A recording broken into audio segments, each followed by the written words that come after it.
Hi and welcome to my channel. My name is Josephina and I'm an intuitive healer. I talk about topics that are surrounding our spirituality, healing from narcissistic abuse, changing our subconscious programming, and trying to navigate the world as an autistic person. So let's begin. Also, if you can like and subscribe, that'd be great. I would really appreciate it. Thank you. So welcome to my channel if this is your first time here. I usually don't have a specific format. I'm kind of all over the place with things, but it's kind of like a podcast format, except I don't want to start a podcast. So we're going to do that here on a video and chat. So maybe one day I'll do a live so we can chat. I'll arrange that. I started doing this live this past Saturday, by the way, on my Instagram. If you like tarot and chatting about spiritual things that are like, especially like astrology and energetic updates and things like that, I have this new coffee and tarot thing happening at 10 a.m. Eastern time, Eastern Standard Time on Saturdays. My first one was this past Saturday, and what I do is I make myself a coffee and I chat with you guys for an hour, and I pull cards. So if you have a question that you want to ask me, I pull a tarot card and give you intuitive reading from that tarot. So if that's something you're interested in, you can, my Instagram link is in the comments below or in the description box. And you can check me out on Saturdays. So I'll be doing my next one this coming Saturday as well. Okay, so yes, today I want to talk about something that I shared a quote today on my Instagram page about that the collective energy right now is that there's a lot of people that are finally like in the space of like, waking up.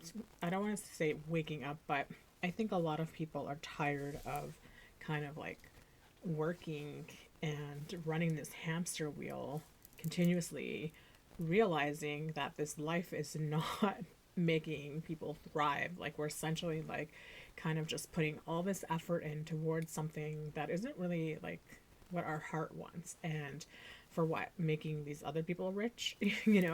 Maybe there's a small percentage of people who are thriving and making money, but the great majority of us are not there.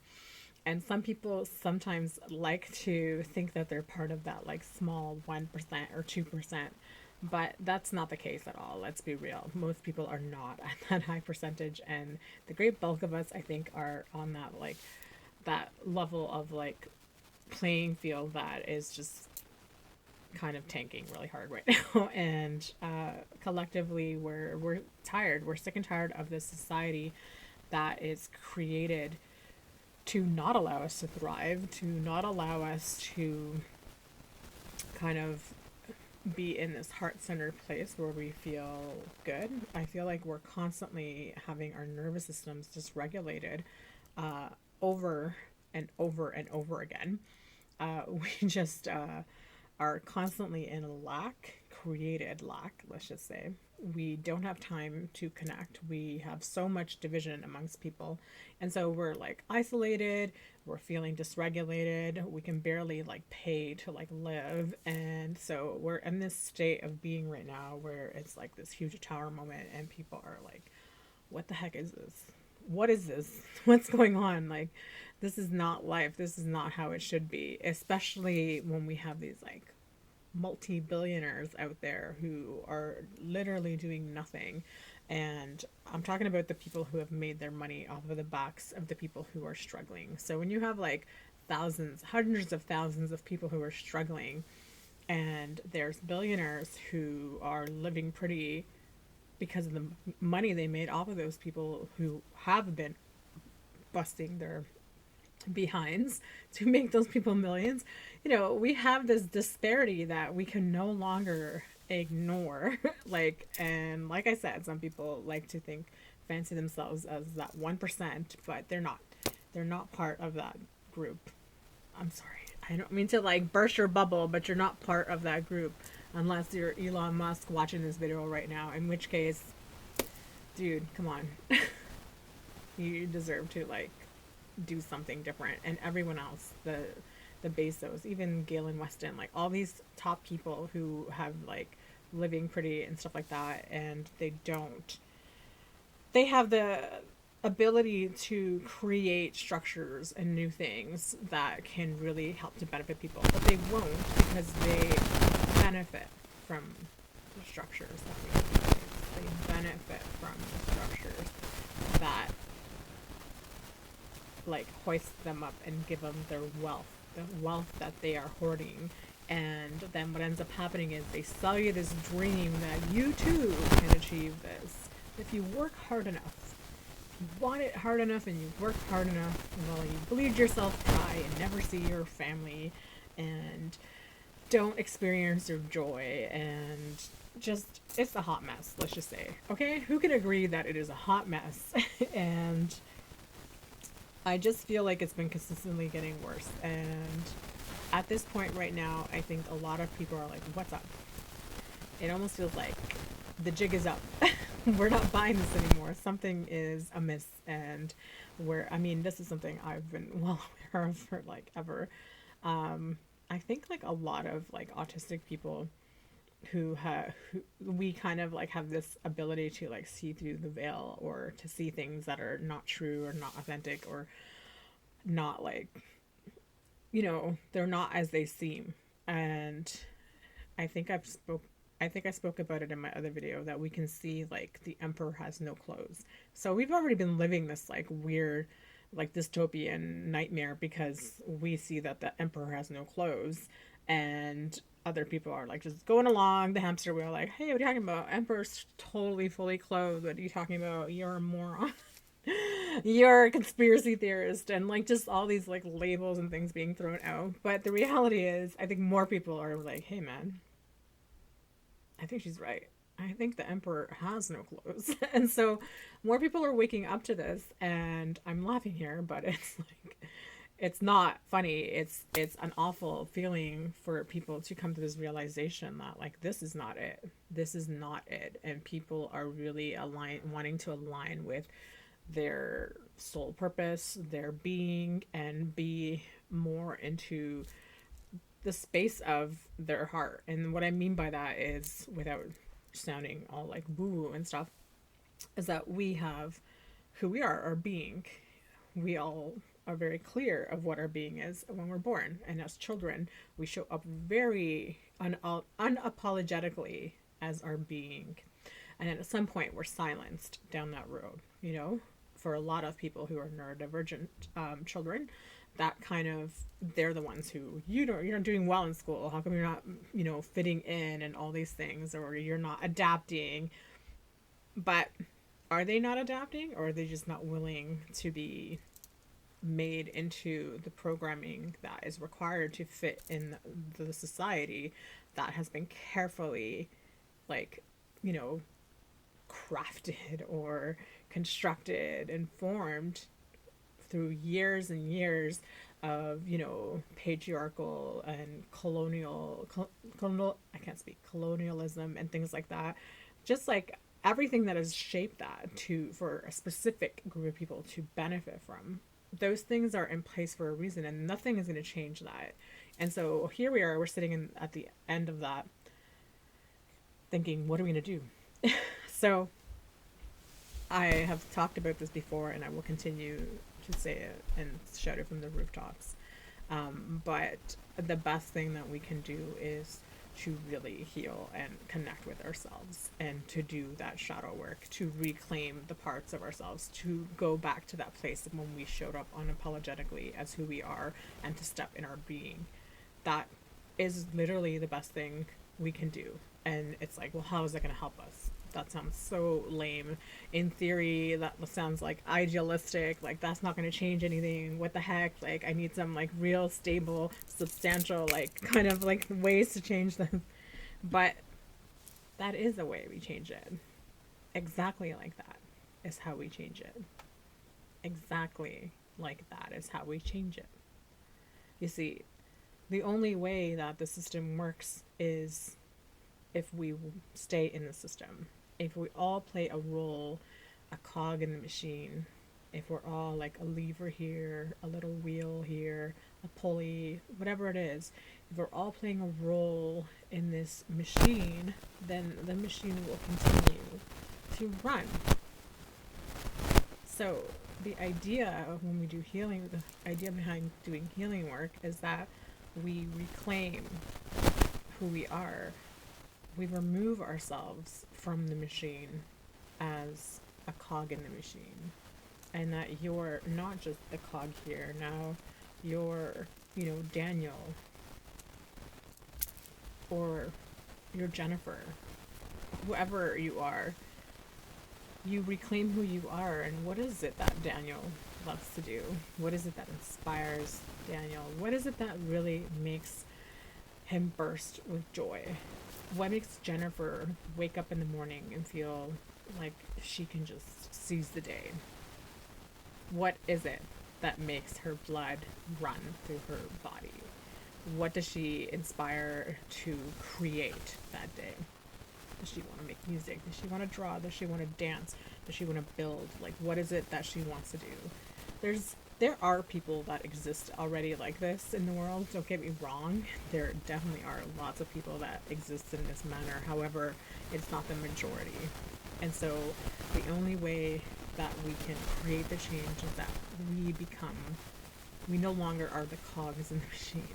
Once we reclaim like who we are and step into our being and really start to take shape in terms of like taking the reins of like what we want to do in our lives. Like, I don't want to be part of that. And I know that you might think like, well, we live here, we have to abide by like these things.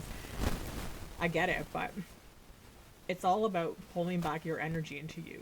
Yes, while you're existing in the current structures, trying to go into this new paradigms can feel uncomfortable. That contrast, especially the more healing work you do, the more you feel the contrast of the new that you're creating and the old that is still like around you. You really feel the contrast of that, and it becomes increasingly difficult. However, with that being said, the more you move into that energy, the more you really surrender to the idea that you are free, because the safety, the perceived safety of doing the things like you should be, like when we grow up and we're taught in schools to be certain ways and society teaches us to be certain ways, it teaches you that so that you continue to follow the patterns, you continue to follow the path. It's subconscious programming that is in place to keep you in that line, and they do that by giving you a perceived safety of things. If you do this, you will have this, and it'll be safe. You'll be good. You'll be okay. But those are all perceived safeties, because nothing is ever guaranteed in those things. Nothing is ever guaranteed. And so when we surrender to the fact that despite not having any of those things, I am whole and complete and awesome and okay as it is. I know it sounds like so simple right now to say that, because we all have to struggle and we all have to survive and eat and things like that. But my point is that when we cling to those things because of that fear, then we will never ever be able to create the dent that we need, the movement that we need, because we're stuck in this like fear paralysis. This fear paralysis that keeps us locked in the gaze of this pattern, this map, this roadmap. We stay stuck in the machine, and we essentially are stuck there because of that perceived safety. The perceived safety is actually keeping us locked in fear paralysis. And so it is a cage. It's a gilded cage that has been created for us. And so when we first initially move out of that, it can feel hard. It can feel challenging, feel uncomfortable. But on the other side of that is a freedom that is just, it cannot like compare with anything else. Like, you get to navigate your ship in a way that you want. And it takes time to get it to go in the direction you want, but you are making small passes, and those small passes feel like everything to you because it's your own. They're your own passes, and that is something that is so incredible. And unless you're in that space, you won't know what I'm talking about. But it is your own, and you're moving and doing it the way you want to, that feels good to you and not for somebody else.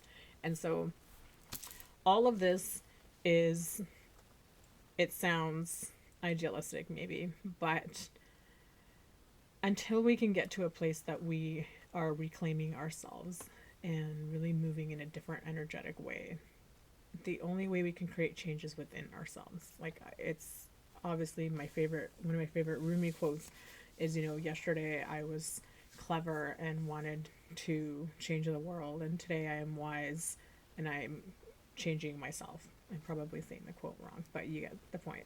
So changing ourselves means really to reclaim ourselves, to step back into our power so that we can move towards our highest good. Because let's face it, the programming, the societal structures, and all the paradigms that have been set before us are absolutely not for our highest good. They never intended for it to be for our highest good. And so reclaiming your power means to do things your way, the way you want to do them. The things that make you feel alive, the things that make you feel you the most. And that requires you to figure out who you are, because most people don't know who they are. When you're a cog in the machine, you're part of the greater good. But yes, connection and all that is super important. But when you're part of the machine, then you don't identify as, you know, yourself. You identify, like, subconsciously, you're incapable of choosing something that you really desire and want, that comes from our heart space. So if you're someone who has been struggling, and wrap this up, if you're someone who's been struggling and really feeling the contrast of all the things lately, and feeling the collective energy that this is not it, and there has to be something different, and that we have to change, then the only advice I can give you is to reclaim yourself. One of my quotes that I wrote on my page is, the greatest act of rebellion that you can do right now is to heal.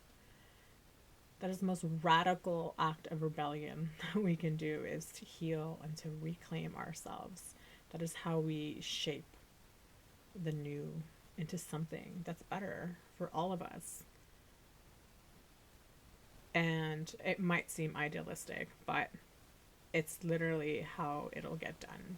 You cannot fix something that people have put so much effort into over the years to maintain a structure.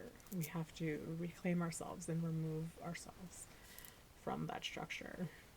Once you start removing the cogs, the machine will fall apart.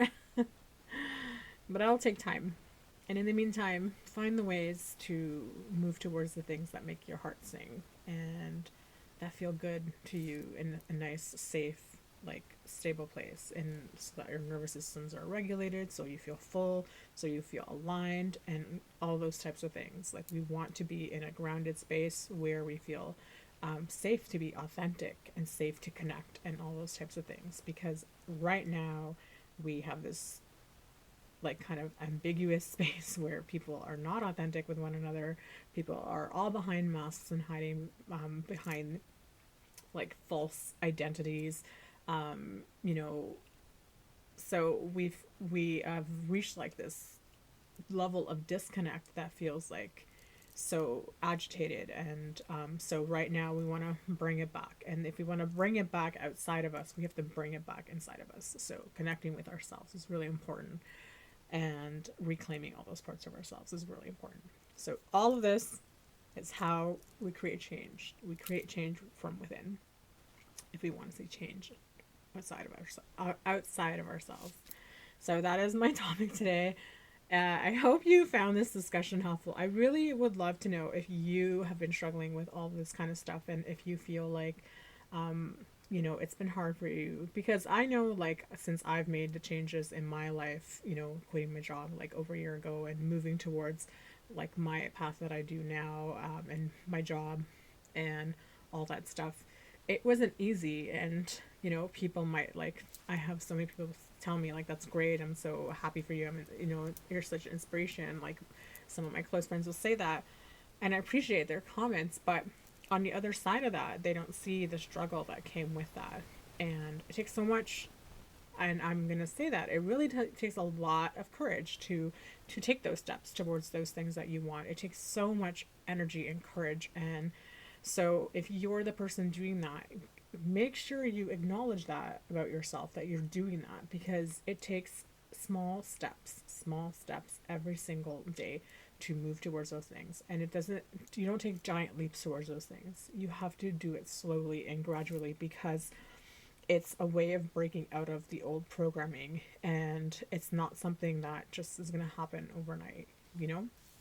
Anyways, I hope you found this helpful. I want you to know that you're not alone if you're feeling like that. Share your experiences in the comments.